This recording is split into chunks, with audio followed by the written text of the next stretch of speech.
I always feel like dancing is an appropriate way to open a live stream. And my heart always races like before going live. Oh my gosh. Hello! Hello, everybody. Oh my gosh. This is so cool. This time, a little different. I have the chat right in front of me because I am not making tacos or doing anything that is distracting. So I'm able to see and read the chat this time around. And I have to say, I was so excited to see you guys talking about Beauty and the Beast in the chat before the live started. I was like, oh my god, this is making my day. Because I saw that movie twice and I cried multiple times while watching it. So it made me really happy to see that conversation. Hello, everybody. Hi from New York City. You were the first YouTuber I ever watched. Oh my god, so cool. Hi, everyone. Somebody from Mexico. Hello. I'm just giving shout outs. Oh my god, I love all the emojis that I'm seeing. This is so cool. Okay. Oh my god, somebody's saying we were singing Taylor's Oldest Time. Oh my god, I love that. I just love that there was real, like, I didn't spark this Beauty and the Beast conversation. I just opened up the chat and that's what you guys were talking about. That just made me so happy because I've been so obsessed with the live action Beauty and the Beast movie because Beauty and the Beast was my favorite when I was a kid, and I actually went to go see it with my mom, and she was like, I'm pretty sure that you broke your VHS tape because you watched it so much, and I was so sick of watching that movie over and over and over again. So lots of memes coming back. And also, really interestingly and very appropriately, lots of gay references too in Beauty and the Beast that I think is really interesting to note, especially now that I'm older and I'm out.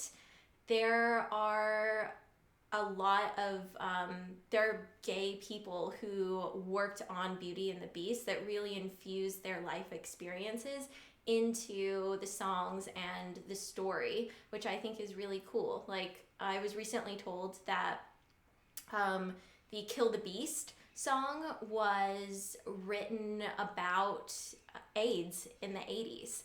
So I think that that is really interesting to learn the backstory behind it. It was written by two, or it was the kind of like the story behind the essence of that song was developed by two gay men, and one of them ended up dying of AIDS. So it is really interesting to know that back history, especially because it is a story that I love so much.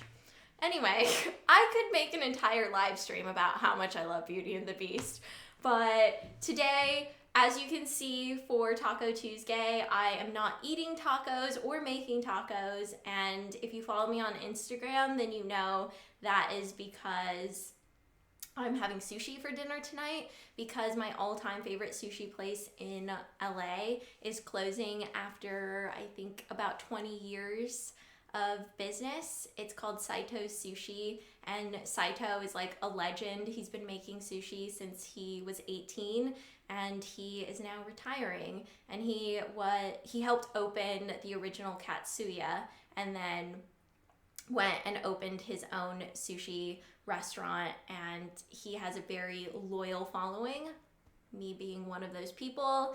And it is only him. He's the only person that touches and makes the sushi, and then he has one other person that works with him who will bring the food to the table, and they've been working together for a long time. So it's just the two of them in the entire restaurant. It's really small. It's like 25 seats, and I'm really gonna miss it. And they close this weekend, so tonight's the only night to go and get that. So I am loving all of the I Love Beauty and the Beast in the chat, just as a side note. And yes, Tato is here on the table sleeping in his little bed. He actually really likes, I've noticed, he likes it when I hold him or when he's up higher, just because I think he can see things better, and he's just super relaxed whenever he's up higher, like on a table or in my arms. Today I wanted to talk about something that we get a lot of there are some birds outside that are really like going at it. It is spring though, so maybe they're in the mood. Something that we get a lot of letters about this on the podcast, Ladies Who Lunch, and I also get a lot of questions about being gay and also dating, being in a relationship, and breaking up, all while being gay, because there are a lot of similarities in terms of other kinds of relationships. There are overarching themes and issues that you go through, but I think that there are also very specific dilemmas that you can run into when you're gay and you're trying to date, or you are dating, or you're in a relationship, or you're experiencing a breakup. So I wanted to touch on those topics today. So just feel free to ask your questions in the chat, and I'm going to do my best to read them because the chat moves really quickly. So I'm going to try my best to catch them. So, Emma said they saw a blue jay today. That's exciting. I love blue jays. Also, I was trying to be prepared for this live stream, and I totally forgot to grab a LaCroix from the fridge. So I'm going to go and do that because Eileen is sitting across from me, and she has one, and now I'm thirsty. So I'm just going to get... Oh my God, for a second I thought there's no more LaCroix. That would have been scary. I never would have taken the last one. Don't worry. I know, I feel like you have to announce if you take the last one. It's sacrilege otherwise. Okay, so let's see.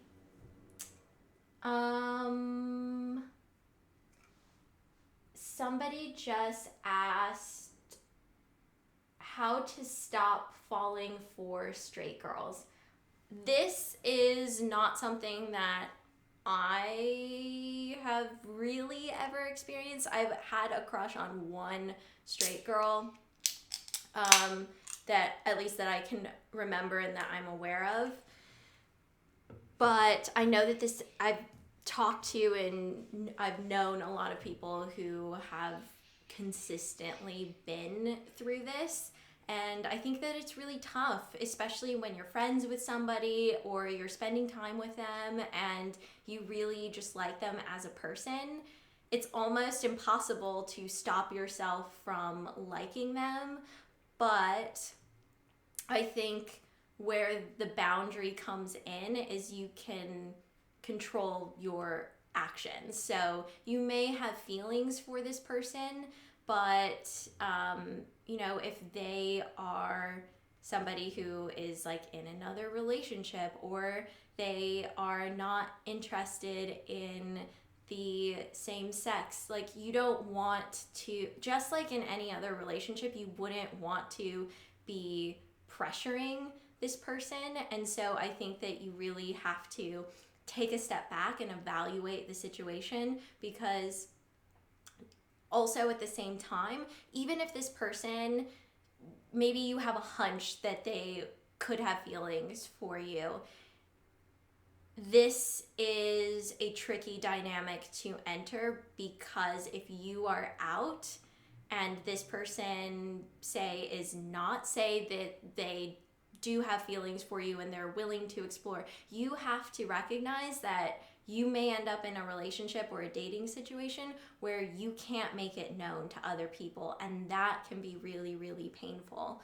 So I think it is totally normal and okay to have feelings for people, but you have to know where that boundary is to control your actions and not cross that line into, trying to date them. If things work out and,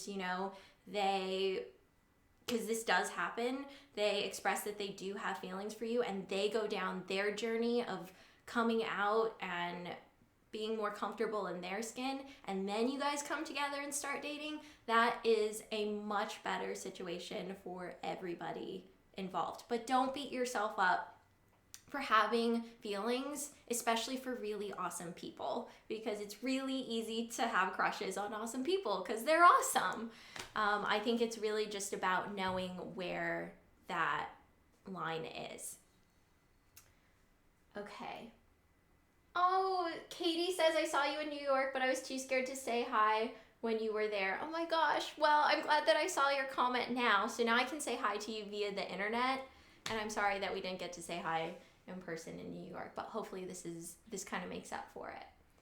Okay. Let's see. Wow, did you guys see that? Because I definitely just spilled most of that sip into my lap. Wow. Okay.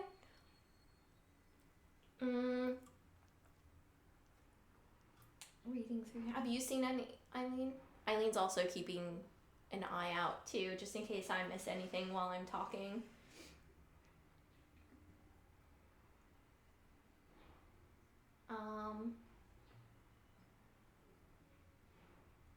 What flavor LaCroix do you have?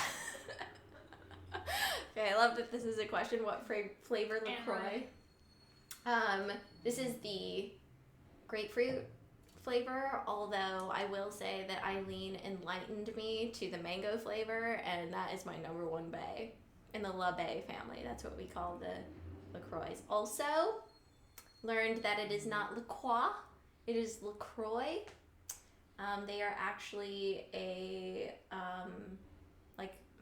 they're based in the Midwest, and it is LaCroix. I was shocked. Here I thought I was just being an ultra snob and being like, my LaCroix, my LaCroix. And then it turns out to be LaCroix.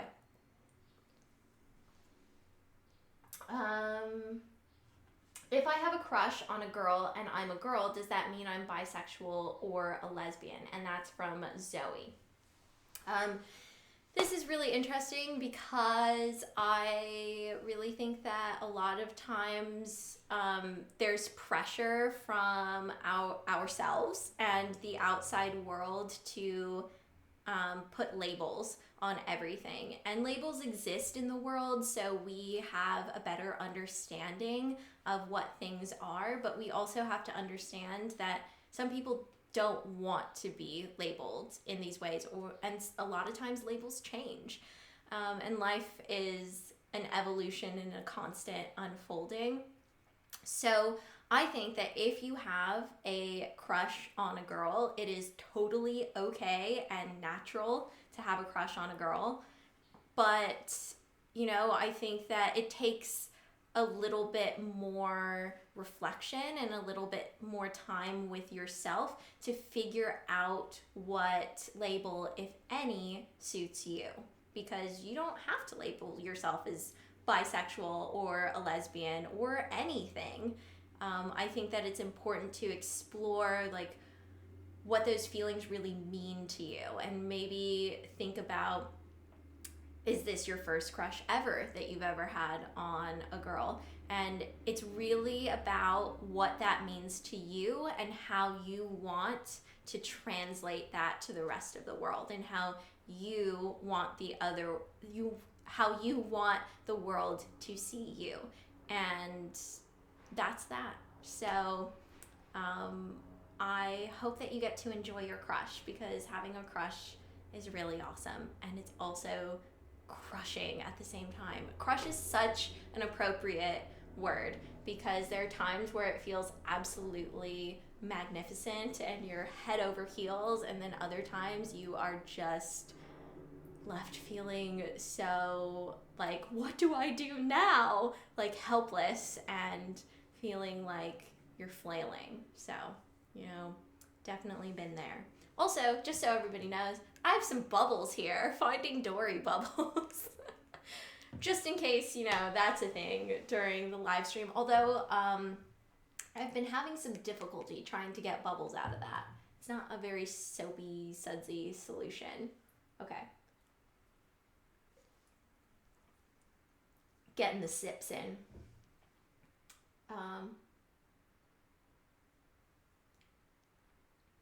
Somebody is saying, in my opinion, it takes sexual attraction towards a girl to call yourself a lesbian. I think that you know, obviously your sexual identity is about who you are attracted to sexually, and lesbians by definition are sexually attracted to women. But I also think that there are so many examples of people who have identified as lesbians for a really long time who sometimes find themselves sexually attracted to men, but they don't want to label themselves as something different. So I think this, especially as you get older and you're around more people and you read and hear different stories, there are so many experiences of, you know, somebody who is always identified as straight and has had meaningful, fulfilling straight relationships, and then they fall in love with somebody of the same sex. And then there's, you know, people who have identified as being gay for a really long time, and then they fall in love with somebody who is of the opposite sex. And there was actually a really great episode of Dear Sugar talking about the fluidity of sexuality that I really loved. And I thought it was such a great conversation to have, because labels are important and valuable for the people who choose to take on those labels. They're really important in terms of being able to understand certain concepts and things, but we also have to be careful not to push our ideas of what labels should be onto other people. Okay.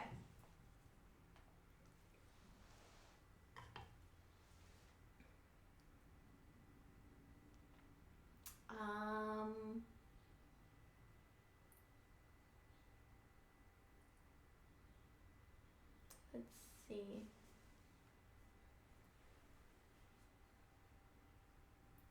I'm just reading. When I go silent, I'm reading. I'm not just blanking out, just so you know.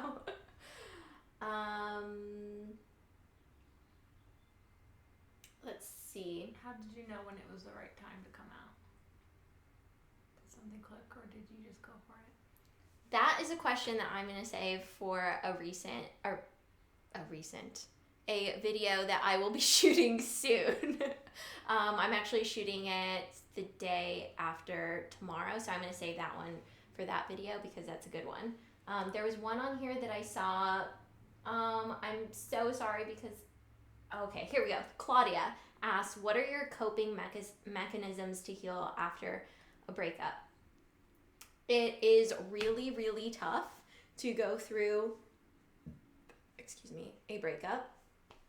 And especially for me, I noticed breakups were a little bit different after coming out. And I think it was because I was much more just present in the relationships. And I think what is really helpful for me at the beginning, I've been watching Gilmore Girls, and when Rory goes through her first breakup, Lorelai, her mom, tells her that she needs to wallow in it. And I think that, at least for me, has been one of the best things to help me get through it, because it's not necessarily getting over it. And sometimes that wallowing lasts longer than with other breakups, but I always find that is the first step that I have to take. And, you know, it is whatever you need it to be, whether it's crying constantly, being sad and angry, really like feeling that loneliness that comes along with having a breakup, and that anxiety and all of these unpleasant feelings, and really kind of getting yourself to sit with that, even if it's just for a little bit. And then other people have saved me in breakups. My friends, I definitely would feel helpless without them during breakups, and they have been so awesome. And I think having that kind of support, people who you can just talk to and who will help make you laugh and like distract you, which is also really important, because you do need things to get your mind just on something else, even if it's for like an hour or something. And I think those things together really start to get you on the track of, okay, now I'm going to like leave my personal space, and now I'm going to stop like eating only ice cream, and you kind of just find the new flow of what your life is going to be. And I think it's really important to just be with those feelings at the very beginning, because it helps you when you are wanting to be more reflective later on, which, trust me, you will be. If you want to learn anything from your past relationships, it really, really helps you when you're ready to be in a more mindful, reflective state. Okay. Oh my god, somebody's saying Lane Kim is in 13 Reasons Why. This show keeps coming up. Like every day somebody brings it up to me. And right now I am currently obsessed with Gilmore Girls. I just finished season 1, and I can't believe I didn't watch this show when I was younger, because I have not felt this level of obsession with the show since I watched Buffy. Like, I was obsessed with Buffy. Maybe it's good that I'm watching it now, because it would have been bad for me to have 2 shows that I was like obsessed with. Jalen asks, how do you deal when both you and your partner are dealing with anxiety or mental illness? That is really tough. I think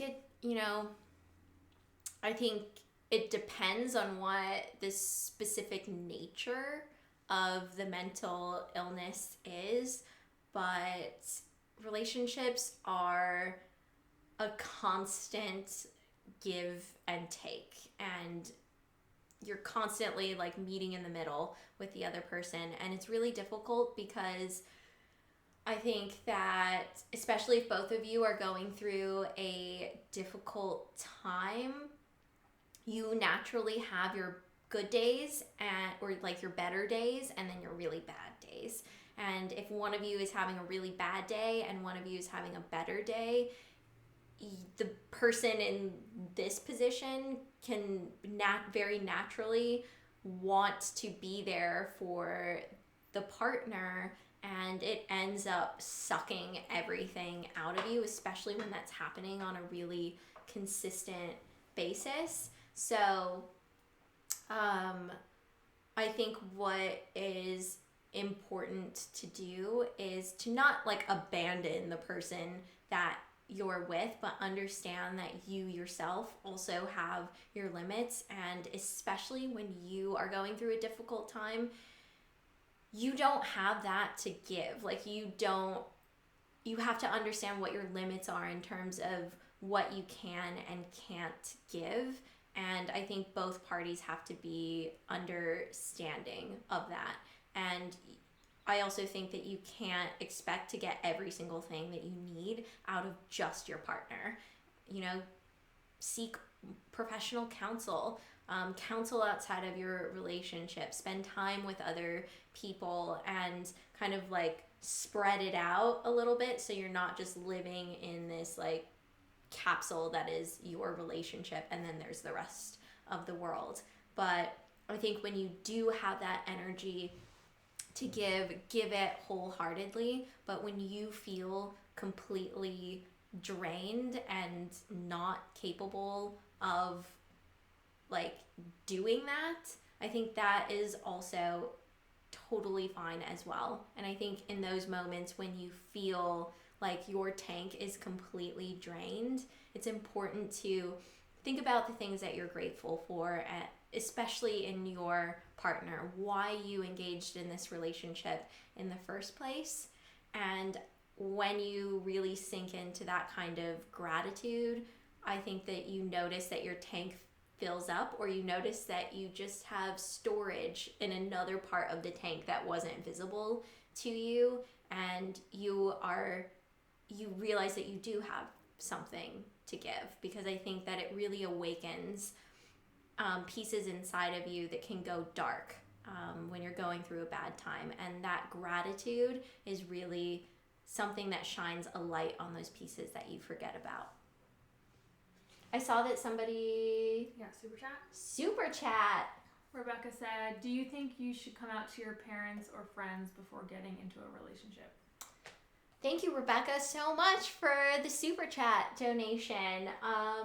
So I think this is a really, really great question. And to repeat it, it is, do you think you should come out to your parents/friends before getting into a relationship?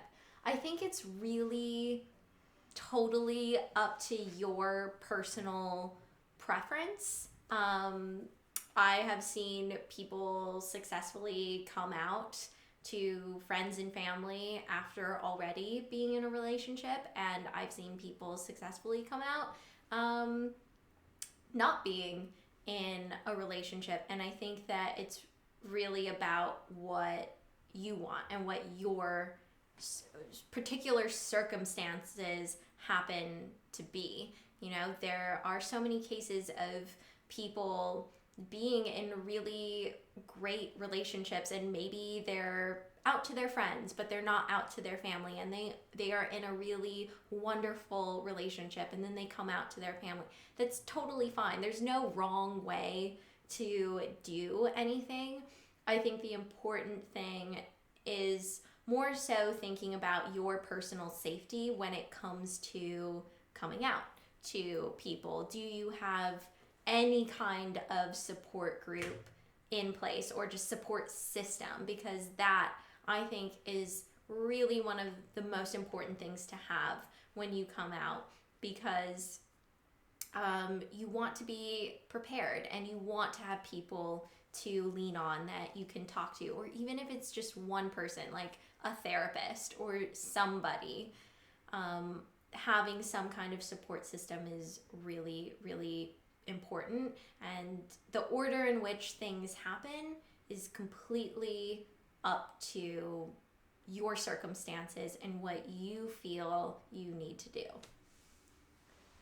But thank you so much. That's a really, really great question, because I think especially when you're in the process of coming out, your heart and your mind are going in so many different directions, and things can get really cloudy. But just know that, you know, there is no specific order in which things have to happen. Every single coming out journey is a little bit different, because every life involved is a little bit different.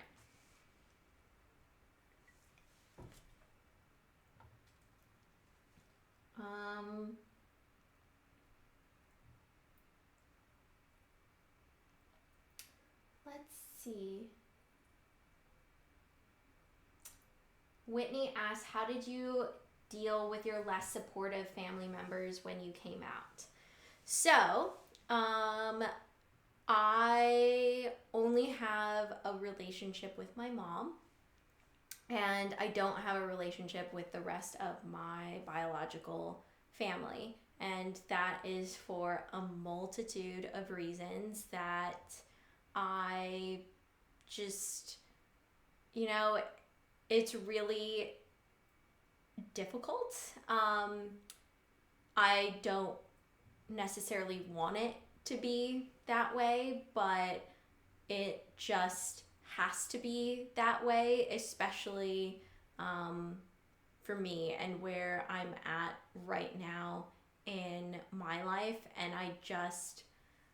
it's, you know, something like this is a two-way street, and both sides have to be willing to give, and it's not there. And it's really difficult for me to sit here and say that I don't have a relationship with my biological family, and that's something that I'm choosing, because a lot of judgment comes from that. Like, I have done something to be this, you know, like, black sheep in my family. This, I call my alter ego the spawn of Satan.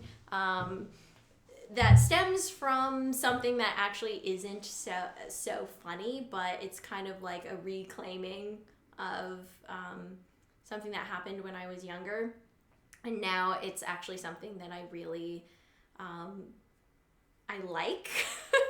Especially after reading this book recently where the author described herself as 99% female and 1% devil. I was like, that's me, because my alter ego is the spawn of Satan. Yeah, it is tough because there is a lot of outside judgment, like, oh, there must be something wrong with you if you don't have a relationship with your family and this is something that you're choosing. Obviously, like, I would love to have a relationship with my family, but it's not in the place where I feel safe or comfortable doing that. And that's the way it is. And I've just had to really work at cultivating other relationships that are just as meaningful. And I think that my relationship with my mom has really changed over the years. And I'm really happy with where we are because we've never had a relationship that is as close as it is right now. And I am really proud of that.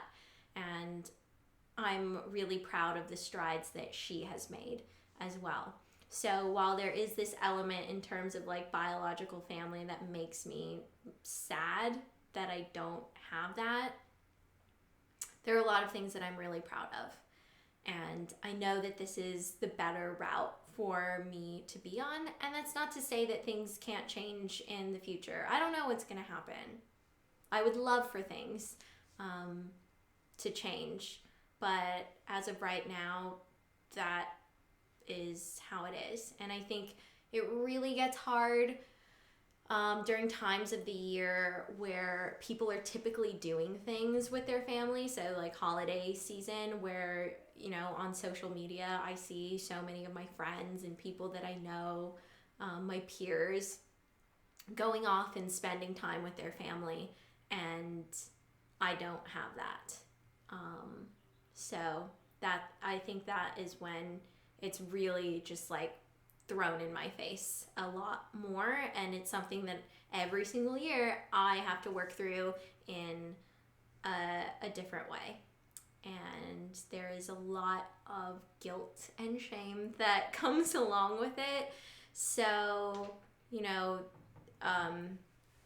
that kind of outside judgment is, I think when you're in those lower points, even more difficult to deal with because you already, like, other people who've been through things like this, you know that you already feel shitty about it enough as it is, as yourself. And then when you experience any kind of critical, just mean judgment from other people, it stings you even more. And it's like getting kicked when you're already down.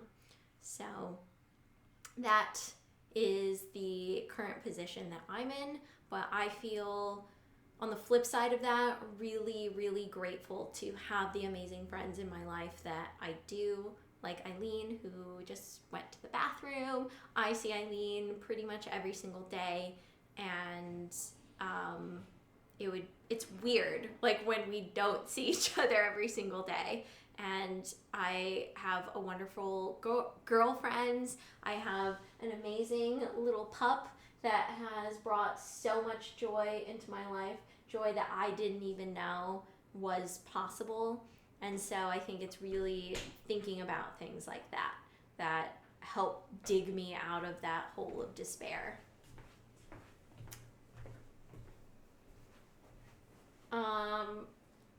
Claudia's asking, what is the major difference between dating a guy and a girl? Can I just answer with the immediate thing that like comes to my mind? This is not a deep answer at all, so I'm sorry to anybody who is wanting a deeper answer, but girls smell better. That is the number one thing that comes to my mind, 100%. Just like across the board, girls smell better.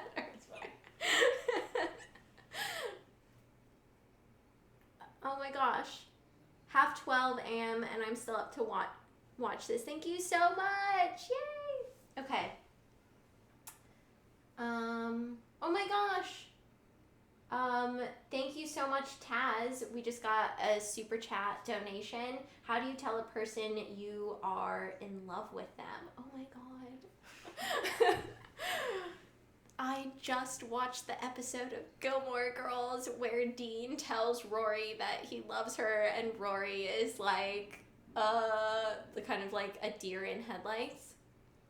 I think there are so many different environments that you can tell somebody in, but I think the way that the way that you say I love you to somebody is always the same, and it doesn't matter where you are or what is really going on. It's about like those words and those feelings of truth being expressed to somebody else. And so I know that it's a really nerve-wracking experience, but I think that sometimes some of the best like I love you experiences are the ones that you don't see coming, that just happen in the moment because it's what the person is really feeling, and they say it and it's almost like oh shit, I said that, because they had obviously like been thinking about it and feeling it, and then it comes out and it's not necessarily at this like rose petal perfect moment. And I think that is something that's really beautiful. But everybody is different. So I think it's really about, just exploring what you're comfortable with. Maybe you like the idea of something that is a little bit more spontaneous, and you know that because you feel it, you'll just let it come out when it naturally wants to. Or maybe you want to, plan something out a little bit more. I think that is totally fine as well. And I think that is really beautiful because it shows a lot of thought and care. And, you want the person to enjoy the time and the moment, and you want it to be something a little bit bigger and memorable to them. Not saying that another route wouldn't be memorable, but putting that planning time into it. I think that it's real. In terms of like how do you say it, there's really like no other way than to just like spit it out of your mouth and let it come out. But I think, make sure you're in a moment where I think the two of you are connecting. I think that is a really important thing to think about. Like if you're going to think about anything, I think the number one thing to focus on is do it in a moment where the two of you are connecting and you feel that connection. Because if that is happening, then it doesn't matter where you are. It's going to be something that is really awesome, because love is based in the purest truth that we know. And so I think you owe it to love and yourself and the person that you love to say it in a moment that is meaningful, and where the two of you are present and there together. So that is my advice. In terms of like the exact intricacies of it, be as creative or uncreative as you want to be.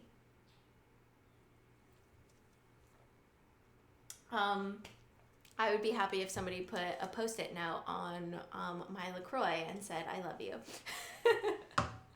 Or just like delivered a case of LaCroix to me and then popped out and said, I love you. Like, I would be pretty happy with that. You got another super chat? Oh my god! Wait, where is it? Am I missing it? Click it at the top. You see that? Oh, okay.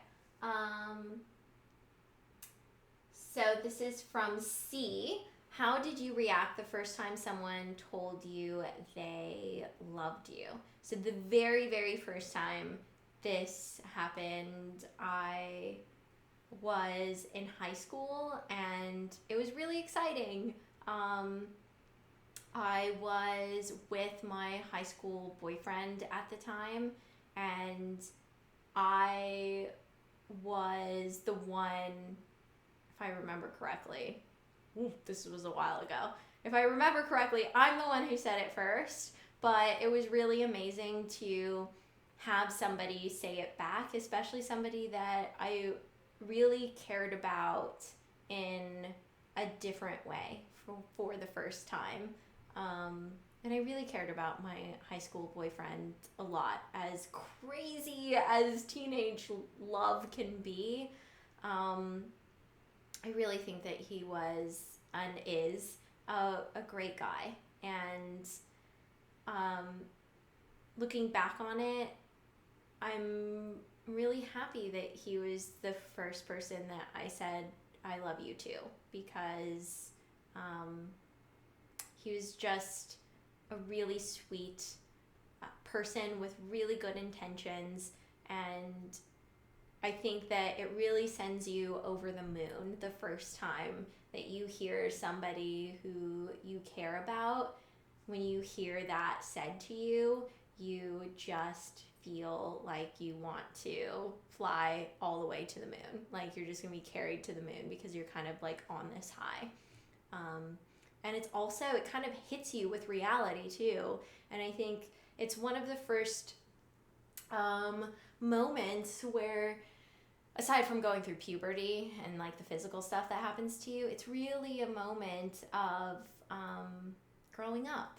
And I think that's where that rock of reality kind of like hits you in the head. And even if you're not aware of it at the time, looking back on it, you realize that as a step in your growth as a human being.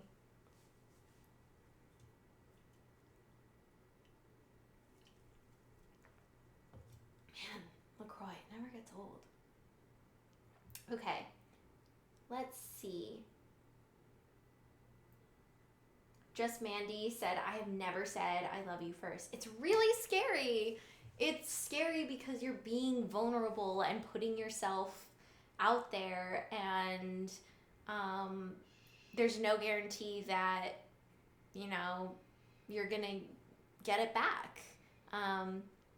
It's a really scary thing to do. And, you know, like the episode of Gilmore Girls where Rory doesn't say anything back.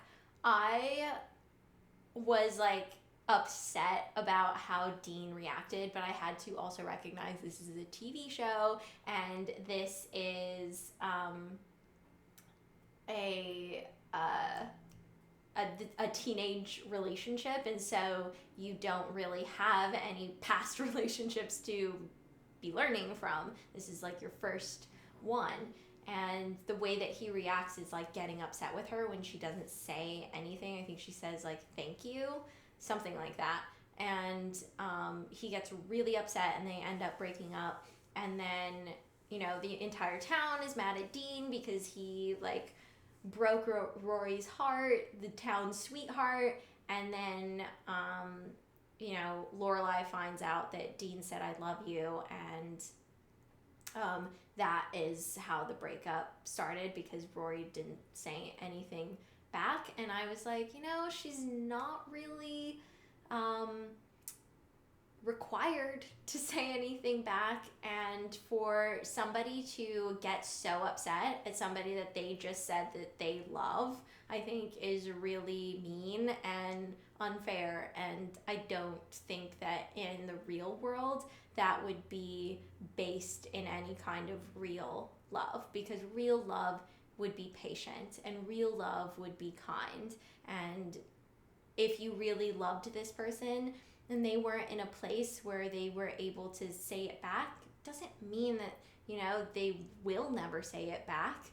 It's really, I think, another door that opens up a conversation to bringing the two of you closer, if that's what both of you want. Because, you know, there are definitely times where the person is just kind of taken aback by it or not expecting it, even though they really do love the person or they have their own things going on. and they just need some time to be able to express it themselves. So, I got a little bit mad when Dean got mad. I was like, oh, that's not fair. Real love wouldn't be like that. And then I had to calm myself down. This is how invested I get in the shows that I watch. Somebody just asked, how can you tell if a person's gay? I'm actually making a video the day after tomorrow that I'm centering around the whole idea of how do you know if you're gay. So I will be making a video on that, because that definitely is one of the most asked questions that I receive personally and that we receive through the podcast.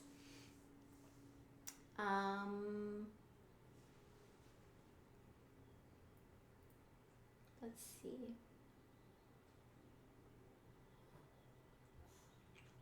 Somebody, a Yandra Burrito. I'm sorry, I'm totally butchering your username. The question is, I've noticed that ever since you came out, people in the comment section became much more aggressive, and it was surprising for me, not in a good way. How do you deal with that? I think that is unfortunately a reflection of the world that we live in, and when you come out, you become very unappealing to a large population of the world. And that is really difficult to grapple with, especially when people are really cruel and mean. And I have experienced this in real life, in person, not just on the internet. And so many other people do to much more severe extents. And it's a really unfortunate thing. And, it's interesting because before we entered this presidency, I would hear so many people, even in the LGBTQ community, say things like, oh, being gay isn't enough anymore. You have to be something else to be interesting, because everybody is just fine and okay with gay people and LGBTQ people. And I think that this last year and a half it made very clear that that's not the case. It is still very dangerous for a lot of people living in a lot of places, and even in metropolitan places. I live in LA, and I spend a decent amount of time in New York, and I have experienced hate in person and things that make you feel like shit after they happen. And I think the only thing that you really can do when that happens to you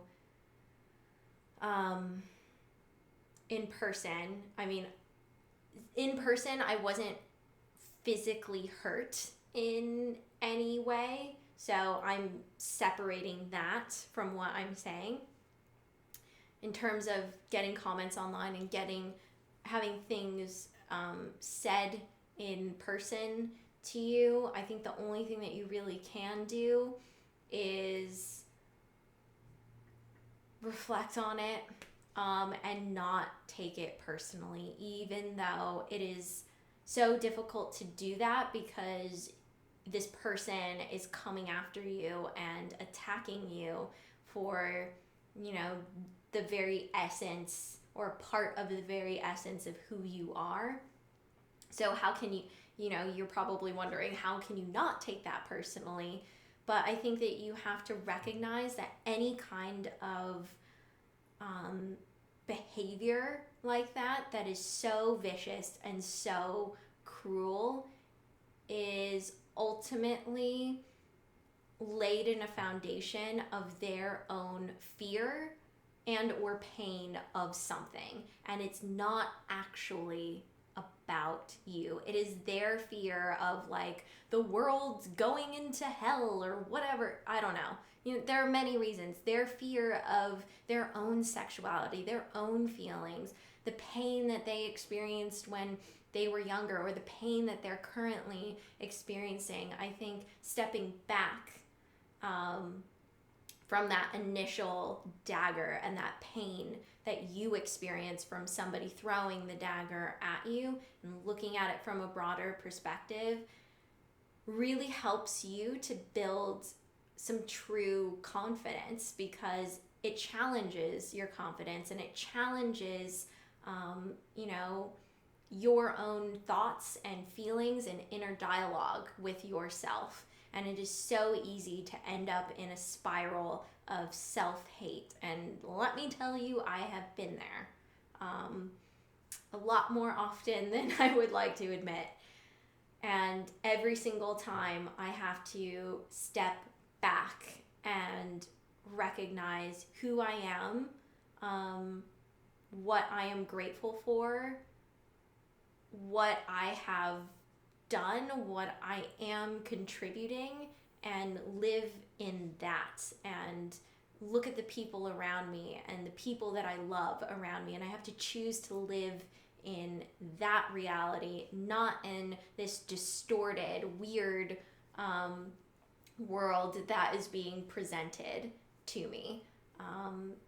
And I think having that kind of reflective capacity is invaluable and really saves you from a lot of pain and just harm that you are inflicting on yourself.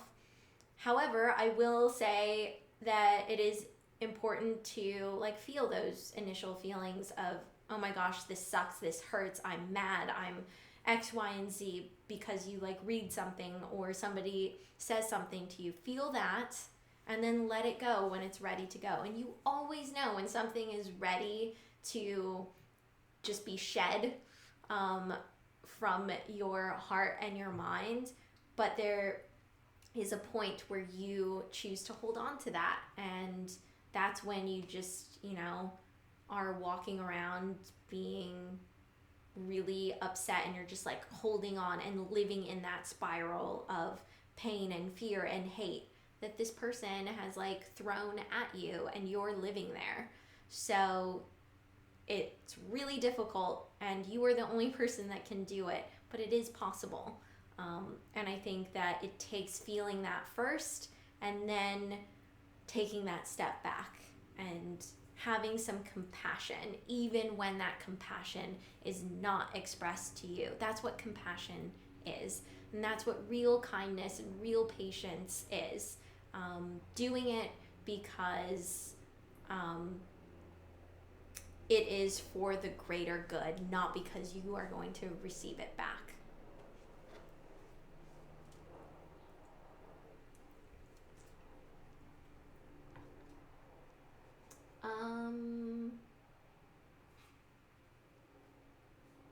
Anything else that you're saying? I have about 6 minutes left because of my sushi dinner that is happening.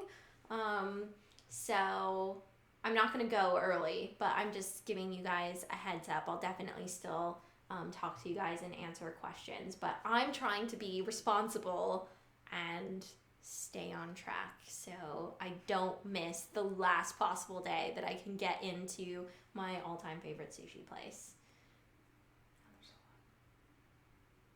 Okay. Squeeze me. Oh my god. Tato is very ashamed of me right now. He's like, I can't even deal with you. Also said, do you find it hard being a femme lesbian as opposed to a stereotypical gay woman? Sometimes it seems like no one realizes that there's more than one kind of person.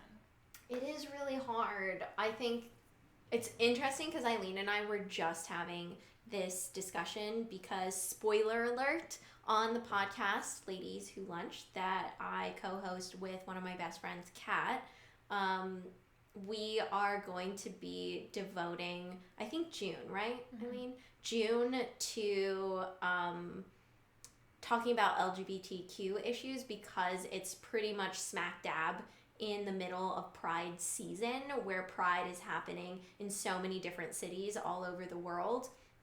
So this is actually something that we want to talk about, but I will say just on a general level that it is really difficult to be a more feminine lesbian because there is that invisibility factor, and then you also get a lot of the, well, you just haven't found the right dick yet, that whole thing.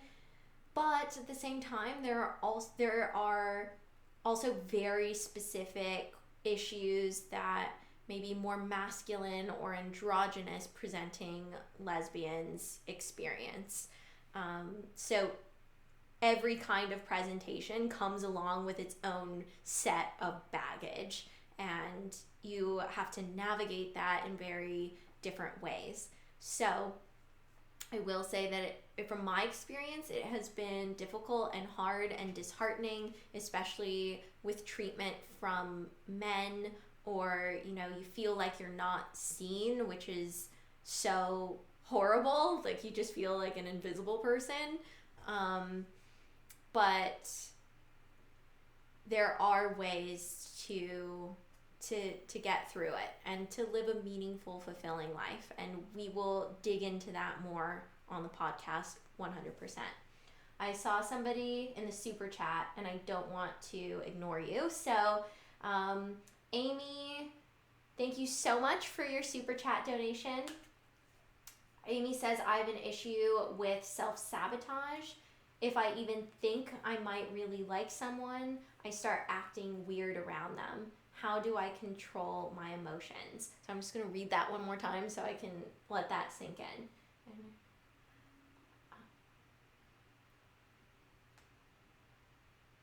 Okay. Let me tell you, I don't think anyone is normal around somebody that they like, right, Eileen? No. We all think that we're crazy whenever you like someone. You literally do things that you would never do under any other circumstances. Like, I become the creepiest weirdo on the face of the planet when I like somebody. And I don't think it's necessarily about controlling your emotions, because it's such a wonderful thing to like somebody.